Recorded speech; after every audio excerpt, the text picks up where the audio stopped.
All right, so Squirt, probably most of you aren't really familiar with Squirt. Is that a fair statement? All right, so 1 minute on what we do and what our role is. So in addition to having our own individual research agendas, Squirt really, our primary mission is to be a bridge organization for the decision makers.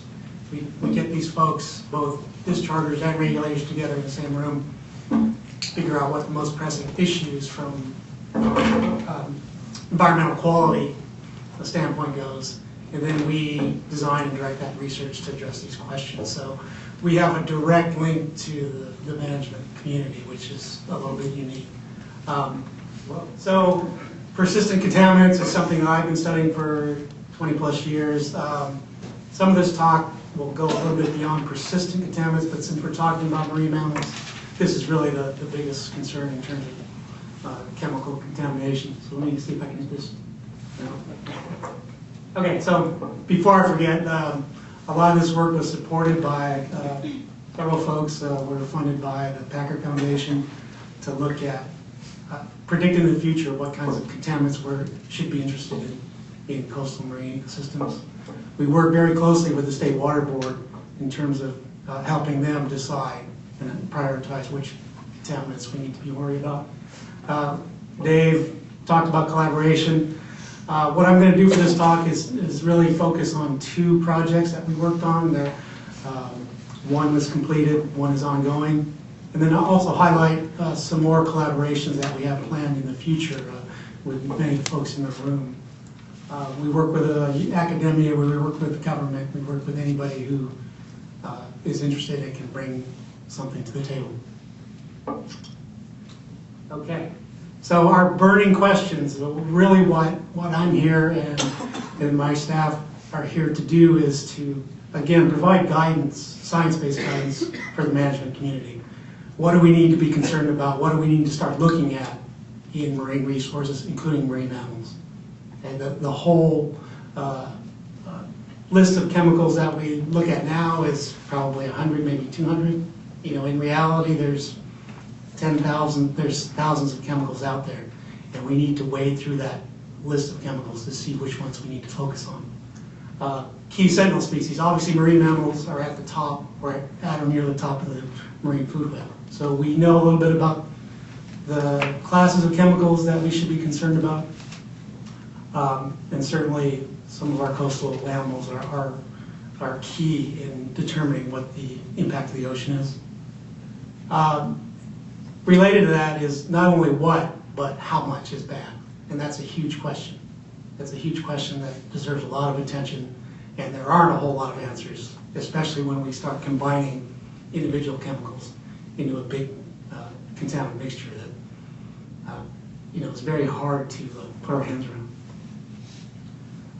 To that end, I mentioned the Packard project. What we've done is created a 2-year project where we brought some experts together to help collate the current state of the art in terms of science on what we call emerging contaminants. Emerging can be anybody's definition, really. More in vogue, truly new in production, being studied now as opposed to previously. I mean, these are various terms for emerging. Basically, what we use it as is anything that's not regulated. We need to take a hard look at it to see if it deserves regulation or not. And so we put together these folks to help us get our arms around this issue of emerging chemicals. Here are some of the data gaps, and the 2 or 3 projects I'll be talking about are trying to address some of these data gaps that both the panel and a lot of the community are raising in terms of what do we need to know to start managing these things. Obviously, concentrations in key sentinel species. We need to know what those are. And I'll be talking about a study we did with Mary Blasius is in the audience with Long Beach State in pinnipeds. And then a future project that we're planning, again, with the Southwest Fisheries folks on inshore and coastal populations of bottlenose. The other project I'll be talking about, Nathan Daughter is a chemist at Squirt who works for me. He's got some new tools, new fun tools to look at the broad suite of chemicals, not just ones we target or the ones we know about, like PCBs, but get a very broad view of what's in tissue and determine whether that load is a fraction or a big part of what we should be concerned about. Some ancillary projects, as I mentioned, emerging, is just because we can detect them now, we're doing some work to go back into the archives to see really how long these things are really, if they're truly emerging in terms of time, or whether we just can measure them now. And then the last thing I'm not going to talk about, but I think it's relevant to this workshop, especially tomorrow morning's session when you hear about these new molecular techniques and tools to get us to a more relevant biological answer quicker, faster, more efficiently. I think this is really the future. Okay, so I tried to email Mary. Mary Blazes is our collaborator at Long Beach State, along with Rich Cossack. I know Mary was here last year. I tried to email her to see if she had presented this, so I think she has. We replicated the poster this year. So I'll go through this quickly. Are most of you familiar with the PVD story and pipettes? So yes, I see mostly yes. So I'll go through this very quickly. PVDs are a high production use flame retardant used in consumer electronics and clothing and furniture. The two primary mixtures have since been banned, but there is one that is still approved for use. Think of them as the modern day PCBs. They're very similar in structure, they're very similar in persistence, and we know that they do bioaccumulate and transfer to food web. So opportunistically, when Mary was finishing up her master's at Long Beach, we found out she had a very nice bank of pinniped extracts, blubber extracts, that she looked at organochlorines at. We had hired a postdoc, Xiao Meng, to come work with us on PVDs. And because the behavior of PVDs is very similar to DDTs and PCBs chemically, we just mined Mary's extracts and quantified PVDs in this data set. Mostly California sea lions, as you can see. We had some harbor seals and elephant seal animals as well represented. So getting to the, I hope you guys can see this in the back. Getting to the punchline, if you put our PVD levels in perspective, that 28.7, these are lipid normalized concentrations, is really the highest we saw in marine organisms at that time. So about 30 parts per million on lipid weight. Put that in context, up the coast there was a Central Coast study. I believe the Sausalito, the Marine Mammal Center, provided a lot of strandings for that. About 10 times lower with different species, harbor seal, for California sea lions. So these strandings again were local, LA, Orange County strandings. That's right, Mary? So clearly there was a data gap. We could almost predict that we'd have very high levels just because of the level of urbanization we have here in Southern California. Now the harbor seals and the elephant seals, they were an order or two magnitude lower in concentrations for PVDs. I think that same trend was probably true for organochlorines. But, like I mentioned, okay, we've got pretty high levels, higher than anybody's seen, but what does it mean? You know, is it the cause of strandings? Is it the cause of immunosuppression? We really don't know that question. And there's a lot of evidence to show that PVDs can influence the biology. But again, we just cannot put our finger on a certain threshold or a certain level to start managing these things with a reasonable degree of certainty. And that's where I think a huge data gap is what do we know about their toxic impacts? Okay, so project number 2 is, as opposed to targeting something like PVDs, can we step back and get a broad view of, say, persistent contaminant loads in general in the marine mammal population? And to do this, you need a different approach. You need to think differently as an analytical chemist, and that's why we hired Nate.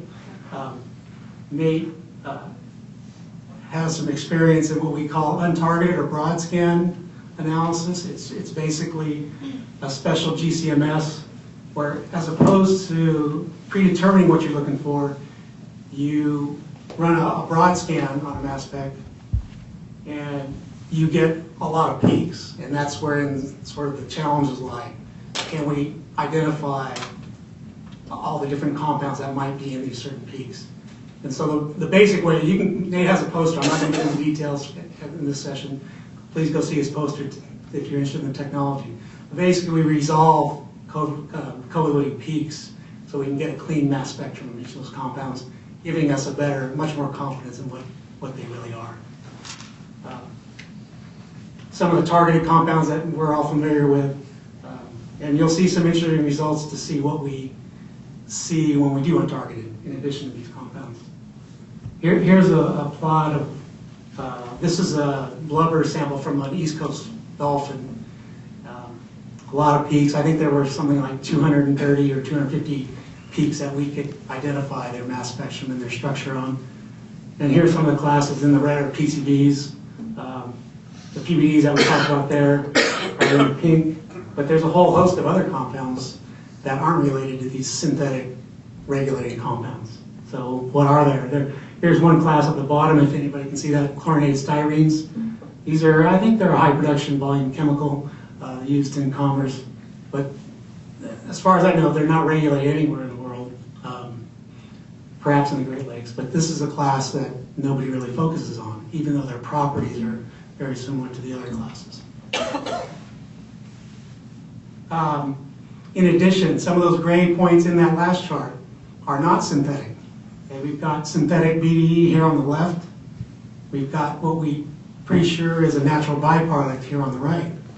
It looks very similar to a PBE, but all research shows that this is a natural byproduct.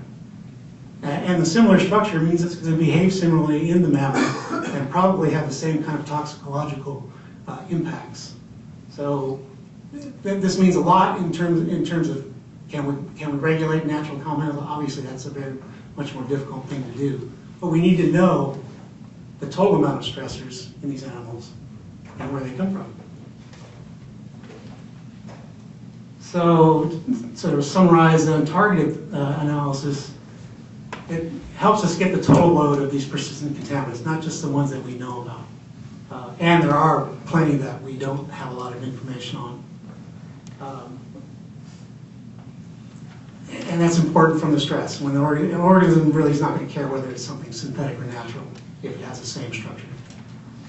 And then the other thing that this untargeted can do is now we can start to do things like ratioing natural to synthetic compounds and use that as a tracer, a signature to see whether these populations are using the same habitat, whether they're eating the same food, and see if those signatures can help us distinguish between both movement and where these animals go. So our next steps, at least from our perspective at SCWRP, and we're here to share with everybody to help us refine these questions and next steps. These thresholds are very important to the management community. If we get levels, we need a quotient under that level to tell us where we are on the danger curve. We're going to, again, the third project that I haven't talked about a lot, we're going to be working with the Southwest Fisheries Science Center, Carrie and Dave and folks. We want to go back and get an archive retrospective study where we go back in time with some of their strandings and see the evolution of some of these emerging contaminants, whether they were there previously or not. And if we can match that to impacts, where impacts were seen before, but the contaminant wasn't there or was there, that'll tell us a lot about the role that contaminant had. And then I mentioned the study we're going to do in helping the marine mammalogists figure out how distinct these populations are and where they go, and using these contaminant signatures. Both targeted and untargeted analysis can help us do that. So I think that's it. Yeah. I hope I got us back.